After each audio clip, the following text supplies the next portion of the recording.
지옥문이 열렸다. 자, 오늘 첫 소식은 지방선거를 5개월가량 앞두고 정치권을 뒤덮은 통일교 게이트로 시작하겠습니다. 국민의힘의 정교 유착 의혹에 총공세를 펼쳤던 민주당이 되레 통일교 블랙홀에 빠지면서 지방선거 판도까지 출렁이고 있습니다. 그래서 오늘 아침 신문에는 되치기를 당했다는 표현까지 등장했습니다. 게다가 오늘 그동안 공개됐던 전재수, 임종성, 이종석, 그리고 정동영, 정진상, 나경원, 김규환 전 의원까지 이 7명 외에도 또 다른 인물들이 등장했는데요. 영상 보고 이야기 이어가겠습니다. 단호하게, 명백하게, 아주 강하게 전혀 사실 무근이라는 말씀을 분명히 드리도록 하겠습니다. 이재명 정부가 흔들려서는 아니 되기 때문에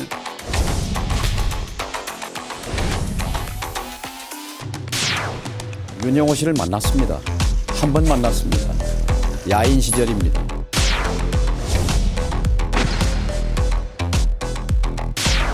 이재명 대통령실에 강선우 최고위원이 열겠습니다. 언론에서 먹어야 하여 저 강선우가 다 먹을 것입니다.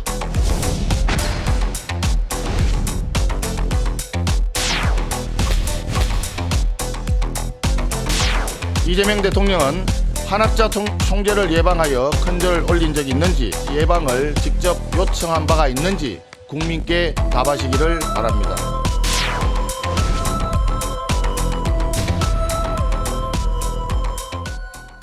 어제 전재수 장관이 이재명 정부 처음으로 이제 장관급 인사 등의 낙마가 있었습니다.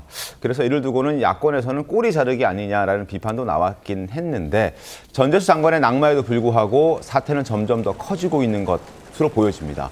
먼저 어제까지 거론된 인물들에 이어서 오늘 새롭게 등장한 인물들 한번 보여드리겠습니다. 자, 기존에 등장했던 인물들은 이렇습니다. 전재수 전 해수부 장관 어제 사임했고요. 정동영 통일부 장관, 그리고 이종석 국정원장, 그리고 임종성 전 민주당 의원, 그리고 정진상 전 정무조정실장이 최근에 등장했던 인물들입니다. 그런데 오늘 아침에 강선우 의원과 노영민 전 비서실장, 그리고 김현철 전 통일부 장관이 등장했습니다.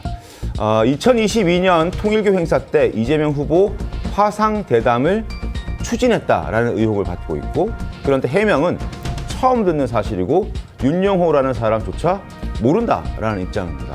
노영민 전 비서실장은 윤영호 본부장과 연을 만들고 2, 3년 동안 닦아놨다라는 그 장본인이 이제 노영민 전 비서실장인데 아무런 답을 하지 않습니다. 해명도 없고 침묵하고 있습니다. 김현철 전 통일부 장관은 여권 관리 대상으로 지목된 인물인데 저녁 식사를 하든 저녁 식사한다는 등 여러 가지 한 두세 차례 만남은 있었다라고 인정은 하고 있고, 그러나 금품 수수는 전혀 없었다라는 입장을 현재까지 밝히고 있습니다. 자, 특히 강선우 의원도 등장을 했고요.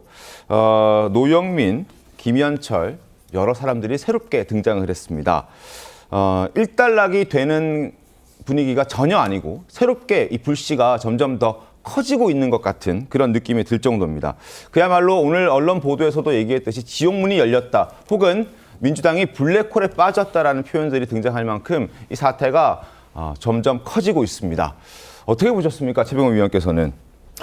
윤영호 전 본부장이 이제 특검에 얘기했다는 사람이 과연 최대로 몇 명이냐 뭐 이런 것들이 있는데 이제 언론 보도마다 조금씩 다릅니다. 그래서 한겨레 신문이 최근 보도한 걸 보면 15명이라고 합니다. 네. 15명에는 여당도 있고 야당도 있고. 네. 근데 2022년에는 민주당이 여당이었잖아요. 네. 그러니까 이제 아마도 여당 쪽에 더 많이 접근하지 않았을까 하는 관측이 있는데, 어쨌든 한겨레 신문 보도가 15명이면 지금 네. 나온 거는 한 10명 정도 나왔습니다. 네. 그러면 한 5명 정도는 더 있는 것 아니냐. 그 특검 진술에. 이제 이런 걸 우리가 추측을 해볼 수가 있고요. 그 다음에 이제 그 중에서는 뭐 돈을 받은 사람도 있을 것이고, 뭐 받지 않은 사람도 있을지 모르지요. 네. 그러나 본인들은 지금 받았다고 인정하는 사람은 아무도 없습니다.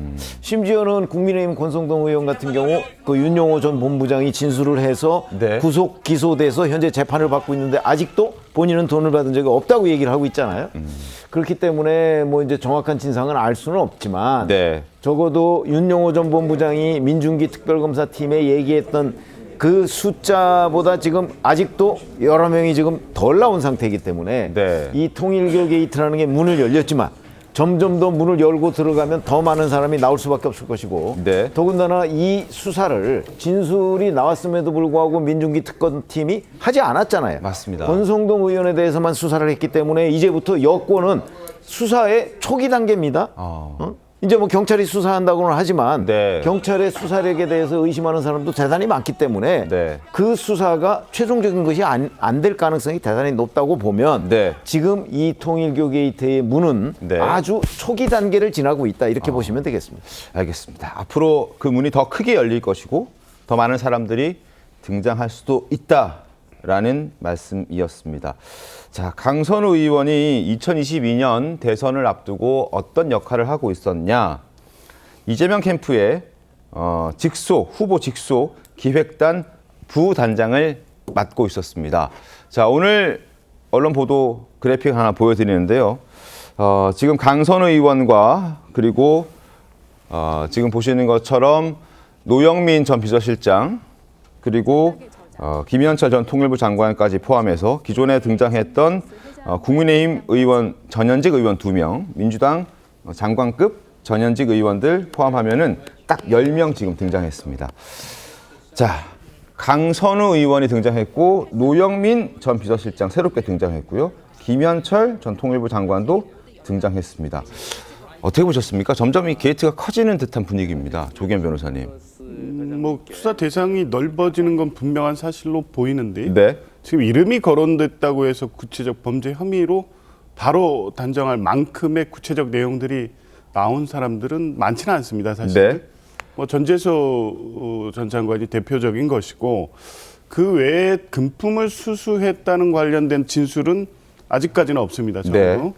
그리고 지금 나머지 의원들의 이름이 거론된 것은 2022년 대선 측 통일교 측에서 국민의힘과 민주당 측에 적극적으로 접촉을 해서 자기들 표현에 의하면 일종의 신세지게끔 만들기 위한 기획하에 움직여서 접촉 대상이 됐던 명단들로 보입니다. 네. 그중에는 실제 그러면 금품 수수를 통해서 밀착하고 그 이후에 만약에 집권을 하게 됐을 경우 통일교의 현안을 해결해 준다는 어떤 대가성 거래까지 간다면 이건 뭐 수사를 통해서 법적 책임을 면할 수 없게 될 것은 분명하고요. 네. 근데 다만 지금 통일교가 얘기한 것처럼 실제 이 윤영호 본부장과 이모 전 부회장 간에 나눴다는 녹취록에서 지금 기반해서 나오고 있는 얘기들인데 네.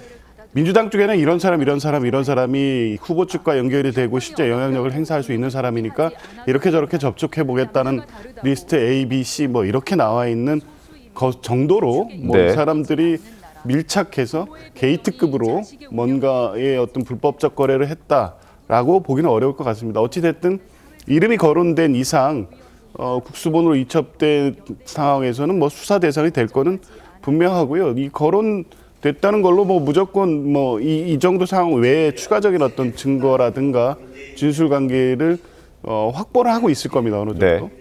수사를 통해서 밝혀져야 될 것이고요. 저는 뭐 이 수사 대통령도 직접 여야 관계없이 예외 없이 엄정히 수사라는 지시까지 있었기 때문에 네. 뭐 진실을 밝히고 책임을 묻는 데에 있어서는 뭐 특별한 문제는 없을 것이다 그렇게 봅니다.